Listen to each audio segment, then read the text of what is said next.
I was thinking about, been telling us about the friendliness and the openness, and I've also read that you guys, Lubavitcher guys, are really open and friendly. Well, how was that developed? Or why do you think that specifically? Seems a little suspicious, no? Too friendly. Too friendly, yeah.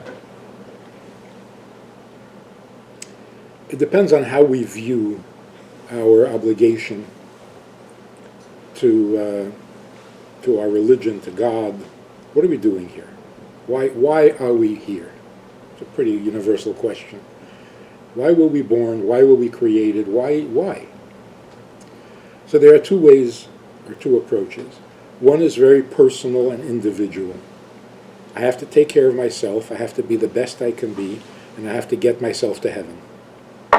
Somehow. And there's a big debate as to how you get there.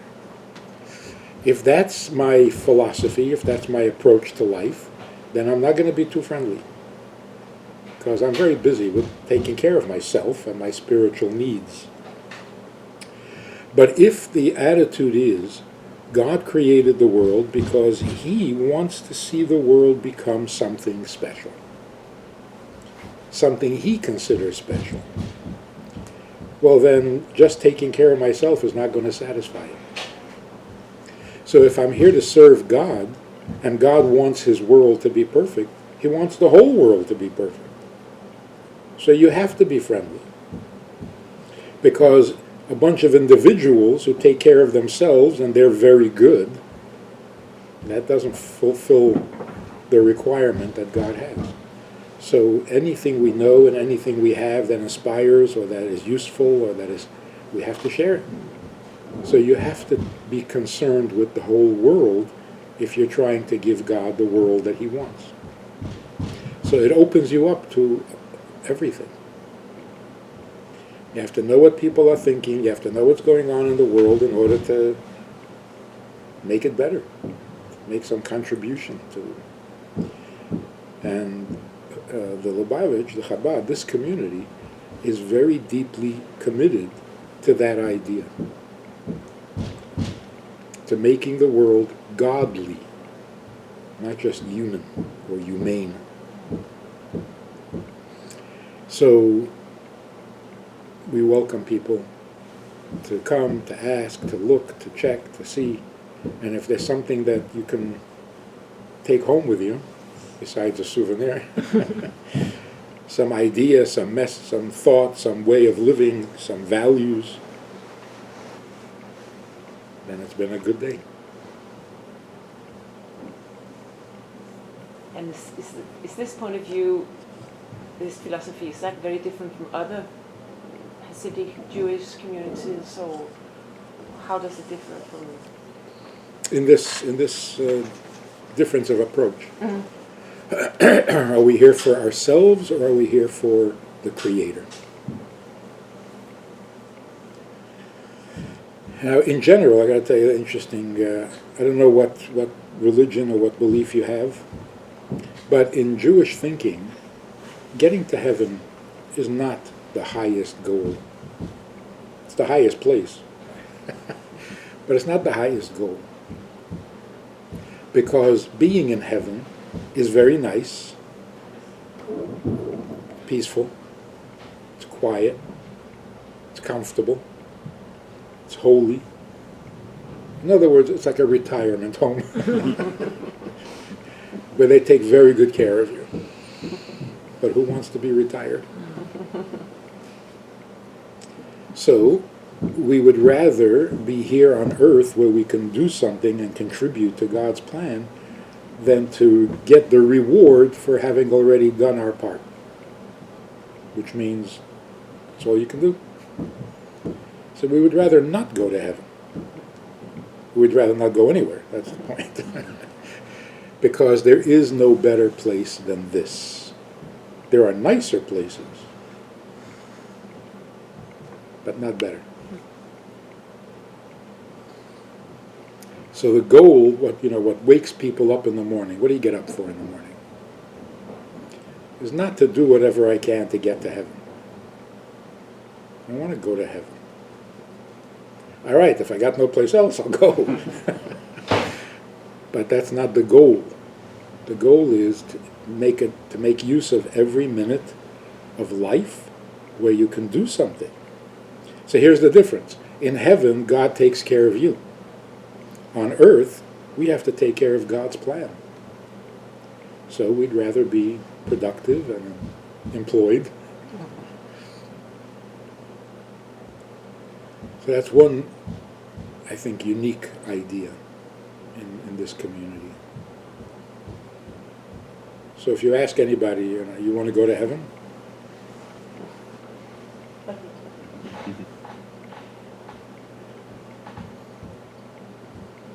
Any other questions? The origin of this community, is that from a specific geographical background or cultural background? Yes, it comes from a little town, literally a village, in White Russia.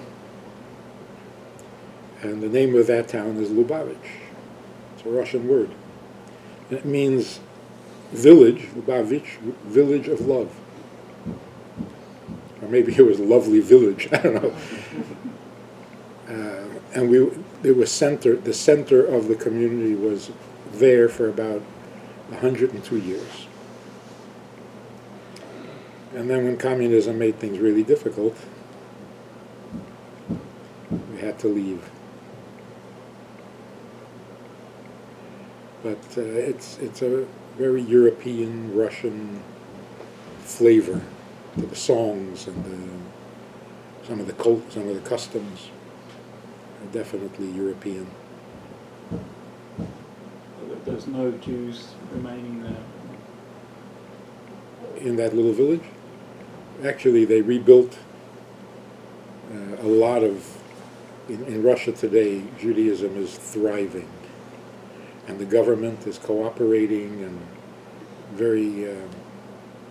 So they rebuilt or remodeled the original house, and it's now a tourist attraction. People go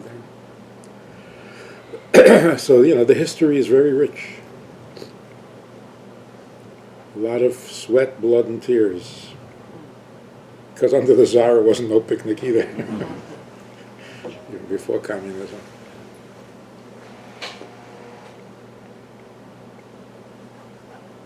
And what is the difference between your community and the community that you're from? Certainly. I think that the central difference is, are we here to take care of the world, or are we here to take care of our community, ourselves individually? So for many, many years, Satmar was a very insulated community and not open to visitors.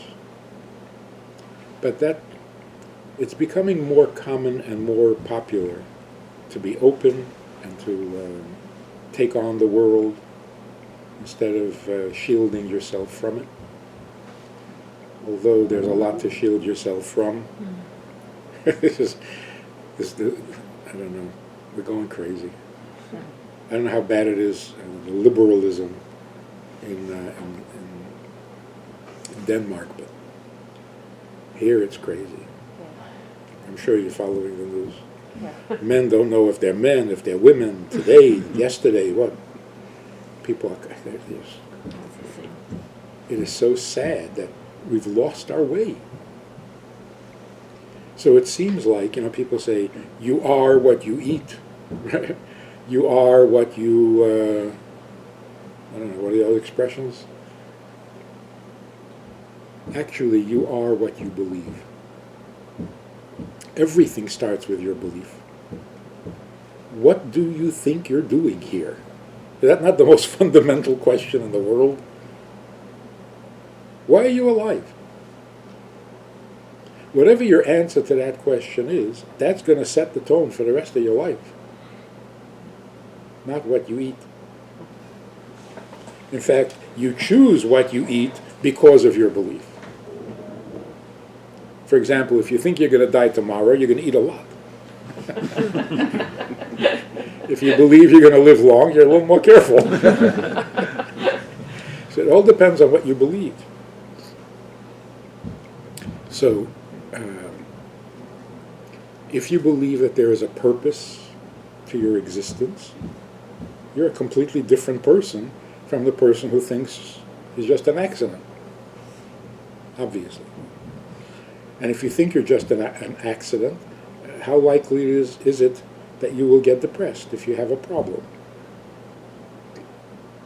If you think you have a purpose in life, your problems are not going to depress you so quickly. So let me share with you just a little story, not anything. I travel a lot and I speak. So years ago, I don't know, it was 25 years ago, I went to Argentina. I live in Minnesota, so the trip from Minnesota to Argentina to Buenos Aires, a miserably long trip. I fly from Minnesota to New York, from New York to Miami, from Miami to, I think, Chile, and from Chile to... And I don't like flying, and it was a miserable trip with an uncomfortable seat, and it was just horrible. It was over 9 hours, and by the time I got there, I was pretty drained.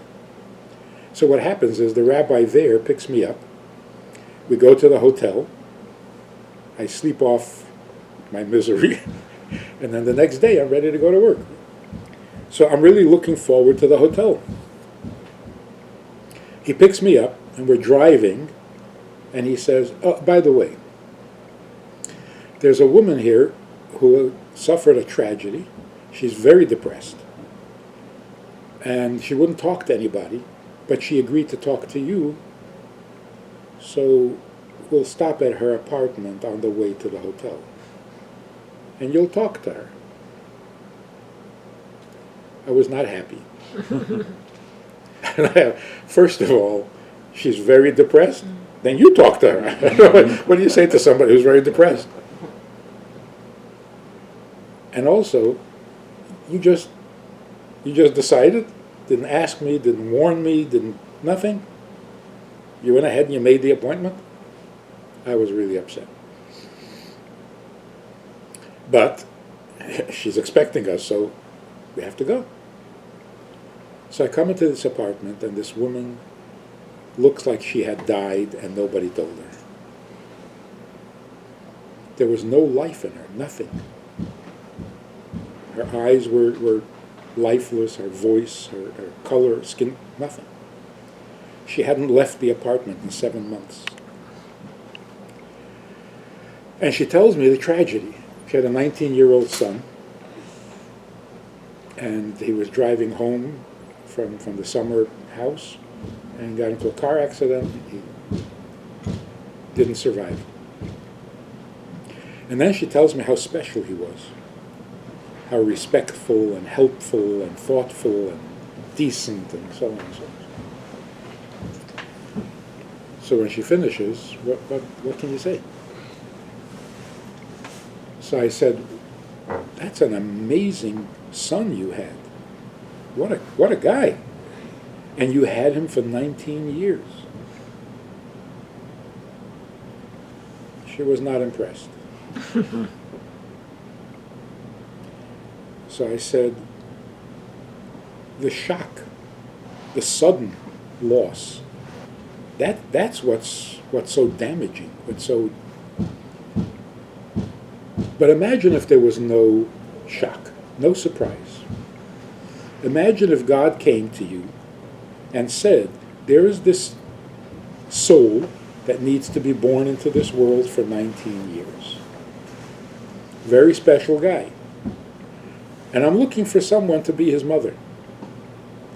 And God says to you, would you please be the mother of this boy for 19 years? What would you have said? Now, I was sure she would say yes. Most people would. But she surprised me. She says, absolutely not. So without thinking, I said, well, then it's a good thing that he didn't ask you. And the tears opened up, the flood, and she cried her heart out. And 20 minutes later, she was alive again. It was the most dramatic, intense, amazing experience I've ever had. Literally resurrecting the dead. Now, I don't know why it had that effect on her. We can figure it out. So now we're back in the car, going to the hotel room, and I was thinking how upset I was because they didn't ask me. And I realized that if they had asked me, my answer would have been, absolutely not. And that would have been a tragedy. That would have been the wrong answer, because to not have that experience would. So the point of the story is, God doesn't ask us. Would you like to raise a large family? No thanks. Would you like to have a challenge in life? Absolutely not. Would you like to take on a difficult mission? No. If God asked us, we would amount to nothing. We would just embarrass ourselves with the wrong answer every single time. Because we don't know. We don't know ourselves well enough to know what we can do and how much we can handle and what we can accomplish. And we would say no to our own best self. And we would remain useless creatures. So we need to be thankful God doesn't ask. Here's what you're going to handle it. And then he helps us handle it too. So the approach to life should be, and this is what we should believe, everything that God places on your plate, it's for you. No mistake. Say, whoa, this is not supposed to be my life. Yeah, it is. Take it, handle it, and accomplish something amazing. So when we're offered an opportunity to do something, you've got to be careful how you answer. And when it does happen, we should not resent it or get depressed about it. If it's on your plate, it belongs there. And if it belongs there, it's your life. So there are 3 ways to respond to a difficulty in life. One is, I don't like this, I didn't ask for this, I quit. Because that comes from the assumption, my life was supposed to be on this path. Something happened and I'm on a wrong path. So I don't want this. This is not my life. I didn't sign up for this. I didn't ever agree to this. I quit. And of course I blame somebody. Somebody ruined my life. That's not a good attitude. A better attitude is, a little better, nobody is going to ruin my life. I refuse to let my life, so I will get tough and I will fight and I will. It's a little better. You're not depressed, but you're also not going to have any friends. Nobody's going to like you because you're angry at the world and you think everybody's out to get you and you're a little too tough. The third attitude is, how can somebody ruin my life? How is it possible that I'm supposed to be going here, but something went wrong and now I'm going here? If you're going here, isn't that your life? No, I should be there. How do you know that? No, but I wanted to go there. Oh, yeah, well. Like a guy gets married, and a couple of weeks later he says, no. This is not what I thought it would be. It's such a common, no, it's not what I thought it would be. So is the marriage wrong, or was your thinking wrong? It's not what you thought, because you didn't think right. But this is the right thing. So whatever your life is, it's your life. Nobody derailed you and put you on the wrong track. So this is your life. It's not even an interruption. It's not even a bump along the way. It's the road. So live it. So again, what you believe will determine your whole attitude to life, to yourself, to others. And this might be the secret of Jewish survival. I mean, we survived when we shouldn't have. It was just so impossible. And to some degree it still is. I mean, you ask the United Nations. Jews, no. No place, no country, no. Not recognized, nothing new. It's an old story. So, how did we survive? It all starts with what you believe. So in everyday life, if you wake up in the morning thinking, God needs me for something today, that is very healthy. It's much healthier than waking up in the morning thinking, what do I need for breakfast? Because you immediately make yourself needy. Needy means you feel like a victim. And if what you needed for breakfast isn't there, that's it, your day is shot. You've been destroyed by your cereal or by the coffee.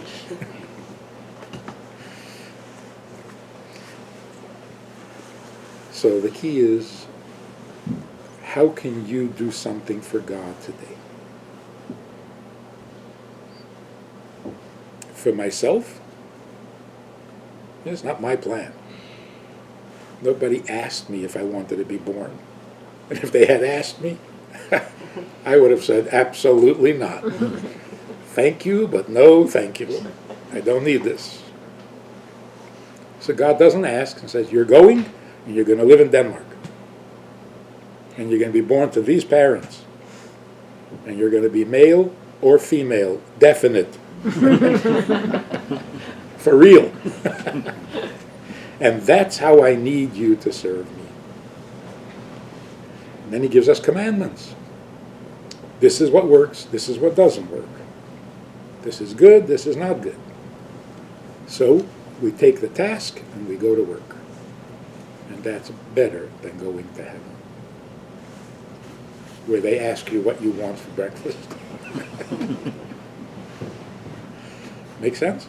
Mm-hmm.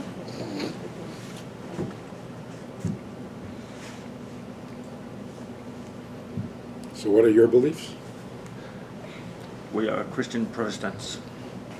So, Well, at least we are. I can't speak for the entire group. you have just been baptized. So what are the beliefs? Heaven is the goal? I think so, at least. Some place in heaven? Something?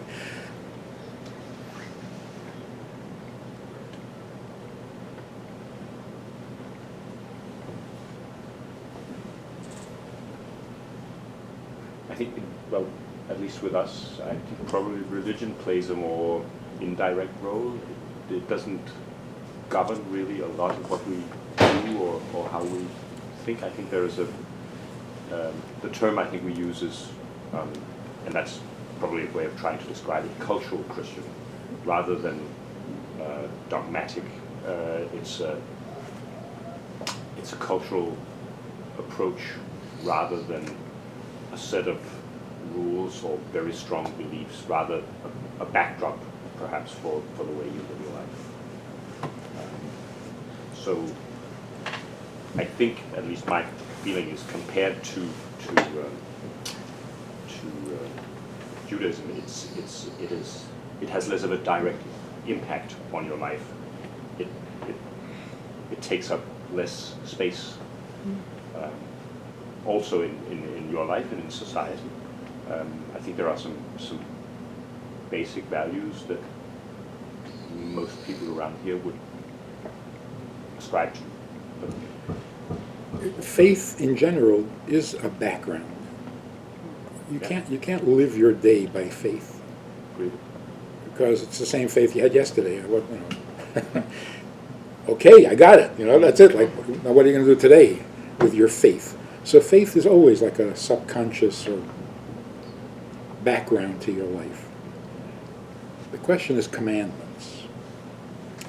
No matter how much you believe in God, if He doesn't ask you to do anything, then all you have is your belief. But when He asks you to, then it becomes a practical, everyday activity. In Jewish thinking, in the original Torah, what makes a good human being?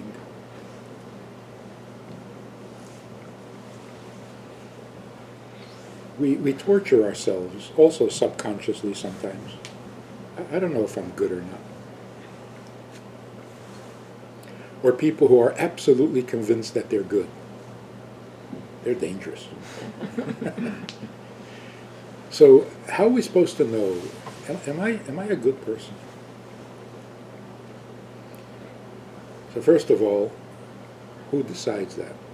Who's the judge of that? I don't know. What does it take to be a good person? I don't know. What does good even mean? I don't know. But I need to be good. I need to be able to think of myself as good. Not perfect. But if I think I'm bad, it's discouraging. So, the Torah says, God gave 6 commandments to Adam and Eve. And then after the flood, he repeated the 6 commandments to Noah and added a 7th commandment. Any human being who observes these 7 commandments is good. That's it. No mystery. No anxieties. These are the 7 commandments. You're doing them, you're okay. You're not doing them, do them. Who's stopping you? You're doing 6 out of 7? All right, not bad. So it takes away the torture of not knowing for sure, am I on the right path? Fortunately, or whatever, depending on who you ask, Jews were given 613 commandments. See why we're busy? Where did they come from? If you go through the Bible, in the Bible, yeah, go through the 5 books of Moses and count. Yeah. You'll actually come up with 613. Does that include the 7, or is it on top? Including. Including. Now, many of these commandments are only on certain occasions.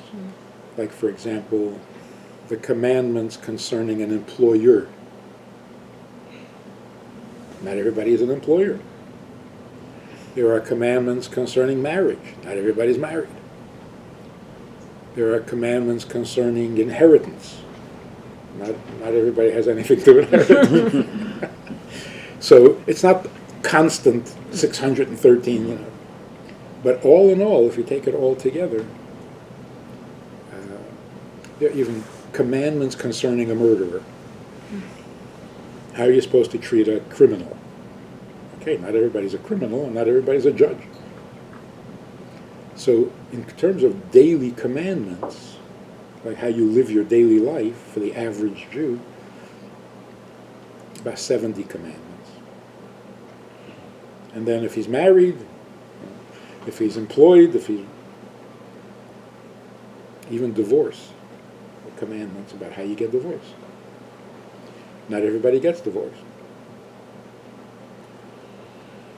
So not even the most righteous doesn't get to do all 615. unless he's so religious that he'll get divorced just to be able to.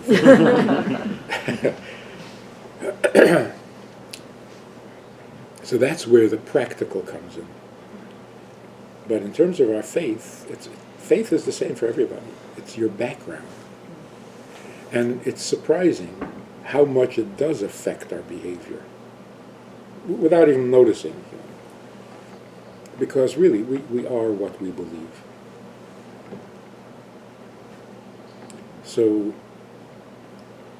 if we're not sure what it takes to be good, and you do something that you know is not good, how do you live with that?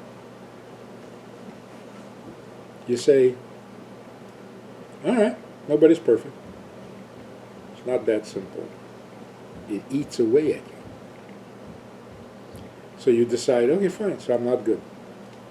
As long as I'm not good, I might as well give up on trying to be good. So I'm the outlaw. And they go down from there. And you don't even realize that that's what you did. Like, for example, a child who does something wrong and then comes home and doesn't look you in the eye. Because, parents can tell. So they have to avoid you. So they don't look you in the eye the way they used to, right? They don't come home and run into to hug you. No, they go to their room. Uh-oh, it's starting. The guilt.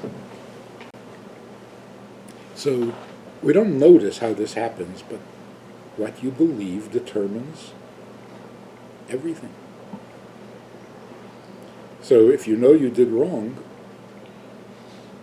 your behavior changes. It starts off subtle. You can imagine a kid does something bad and is afraid to look his mother in the eye. And then he does it again. Now he's afraid to talk to her at all. So when he comes down for breakfast, he won't look at her and he won't answer. He just grunts. Now the mother and father are talking about what's wrong with Billy. And Billy is thinking, my parents hate me, they never talk to me.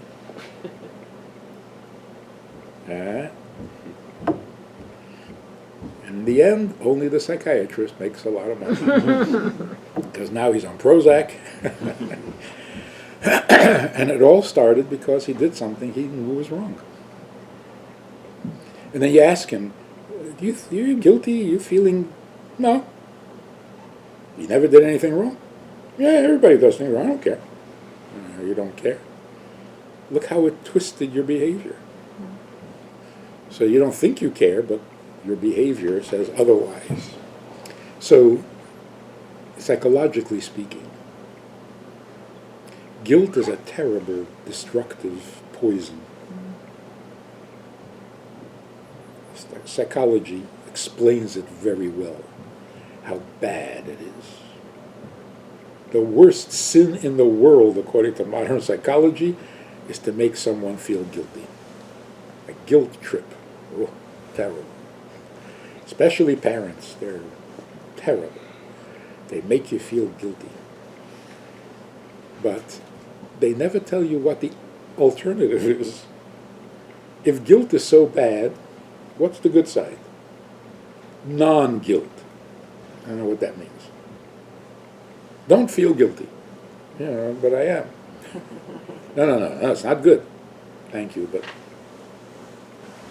you're not offering an answer. What is the opposite of guilt?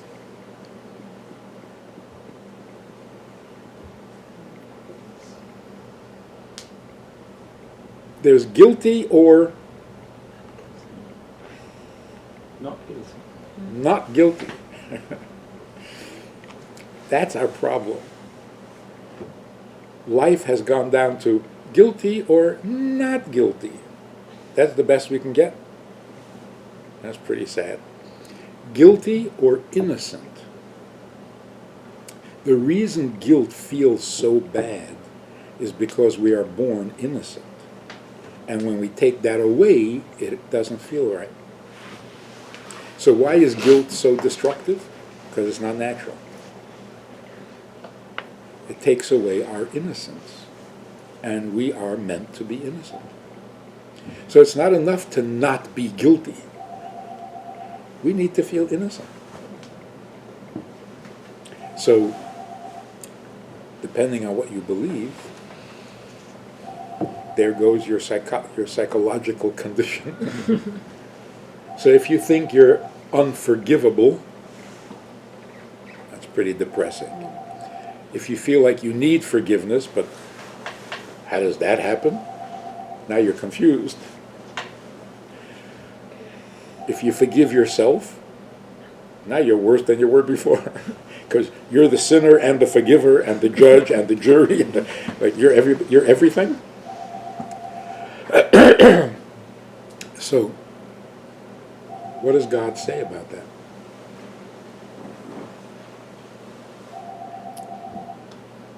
God says, if you regret your sin because you regret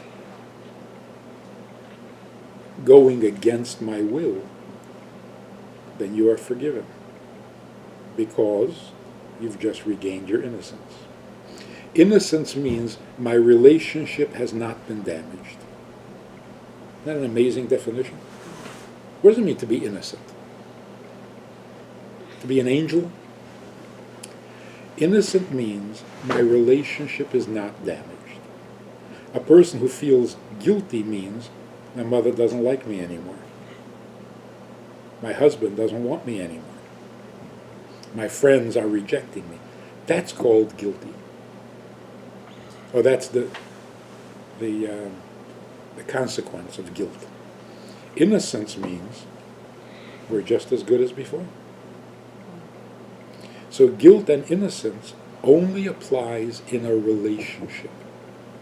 If you're living on an island and there is no God, how can you be guilty? Of what? Offending the fish? So guilt and innocence means, am I as lovable, as acceptable, as wanted as I was, or has that been damaged? If you feel bad that you did something God didn't like, are you not closer to Him now than you were before? So is the relationship damaged? Actually, it's gotten better.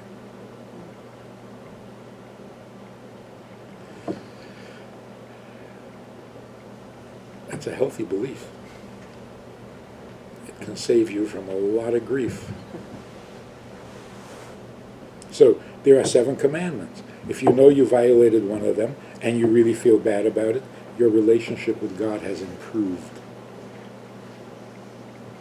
You're Does that mean innocent. we should go out and do some bad things?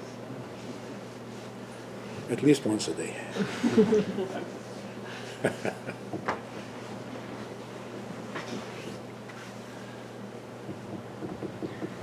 613 is a lot of commandments. Yes, I can't even remember them all.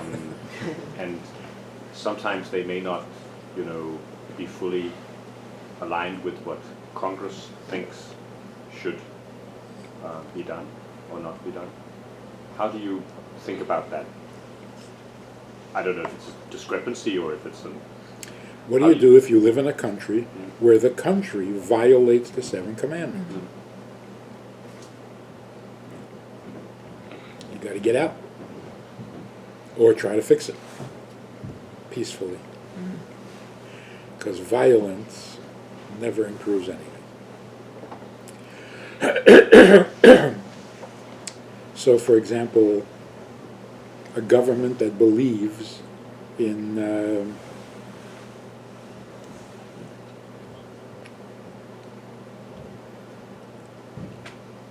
stealing by confiscating whatever they want. Aside from being annoying, it's immoral. Government has no right to steal. What do you do? So here are the 7 commandments. Not to worship idols. not to steal, not to kill, not to commit adultery, not to be cruel to animals, and to have courts that teach and enforce the other 6.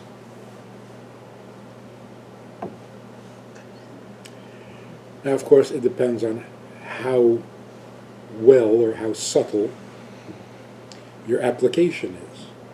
So, yes, you're not allowed to kill.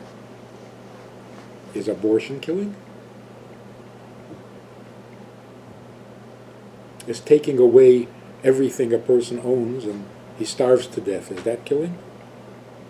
So you can refine the commandment more and more. Like even insulting somebody in public is a form of killing, because for a moment the person wishes he were dead.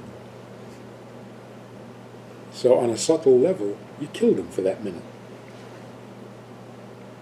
Like you're so embarrassed you wanted the earth to swallow you up. Stealing can also be blatant. You just go into somebody's house and steal what's theirs. Or you trick them into paying you more than necessary. Or, the different forms of adultery. Want to hear what adultery is? On a subtle level? You're sitting with your husband in a restaurant, and your husband is a bit of a klutz. You know what that means? A little clumsy. And he knocks the bowl of soup over into his lap. And you turn to a total stranger at the other table, and you say, he does this all the time. That's adultery. Like all of a sudden, that's your best friend, and your husband is a stranger, and you don't want to know him because he embarrasses you. That's an infidelity. Because just when your husband needed you the most, you're suddenly gone. I don't know this guy. So, those 7 commandments can really make a huge, huge difference in every part of your life.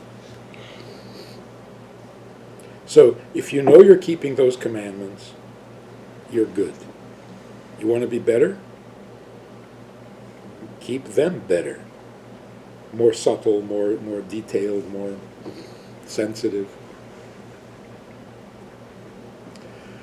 If you know that there's one of them you're not doing, start doing it. Is it not too late? You're gone. You're damned. If you're here to serve God, what does too late mean? He needs you to do this. You didn't do it yesterday? Well, then do it twice today. Just quit. If he needs you to do it, he needs you to do it today. You didn't do it yesterday means you really should do it today. So what does damned mean? It could be, I no longer respect myself. Fine. It doesn't mean you're off the job. You still have to do what he needs you to do. So if we're focused on serving him, there's really never an occasion for depression. Because no matter what happened, today, can you do something for him? Oh, I'm so messed up. Okay, fine, but can you do something for him? So don't just run off to the psychiatrist and wallow in your misery. You got a job to do. Yeah, but I'm really bad. Well, then you better do your job. Don't quit on it. So it's all very hopeful, all very positive, constructive, meaningful. Welcome to the community.